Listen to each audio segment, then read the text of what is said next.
রাতের কালবৈশাখী ঝড় ও প্রচণ্ড বৃষ্টিতে জেলার কৃষি ক্ষেতে মারাত্মক ক্ষতি হয়েছে। এতে সবথেকে বেশি ক্ষতির সম্মুখীন হয়েছে কলা চাষিরা। রবিবার বিকেল থেকেই হঠাৎ ঝিনাইদহের পুরো আকাশ কালো মেঘে ঢেকে যায়।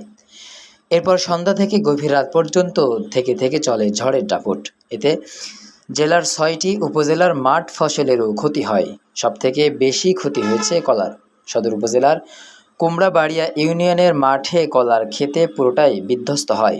সাথে আরও ক্ষয়ক্ষতি হয়েছে পটল, তিলসহ বিভিন্ন ফসলের।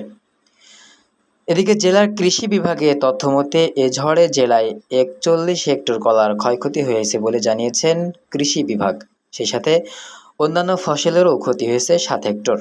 এসব ক্ষতি কাটিয়ে উঠতে অন্যান্য ফসলের মাধ্যমে চাষিদের প্রণোদনা দেওয়ার ব্যাপারে প্রস্তুত বলে জানিয়েছেন তারা। এদিকে কৃষকরা বলেছেন, ধান ঘরে উঠলেও প্রতিক্রিয়া শেষ করতে না পারায় কলার বাগানে পরিচর্যা করার তেমন একটা সময় পাওয়া যায়নি। সাথে বাঁশের খুঁটির দাম বেশি থাকার ফলে কলা গাছের খোপা লাগানো হয়নি। এ কারণেই বেশি ক্ষতি হয়েছে বলে জানিয়েছেন কৃষকরা। ঝড়ে পড়ে যাওয়া কিছু কলা বাজারে নিচ্ছেন কৃষকরা, তবে দাম তুলনামূলক কম পাচ্ছেন তারা।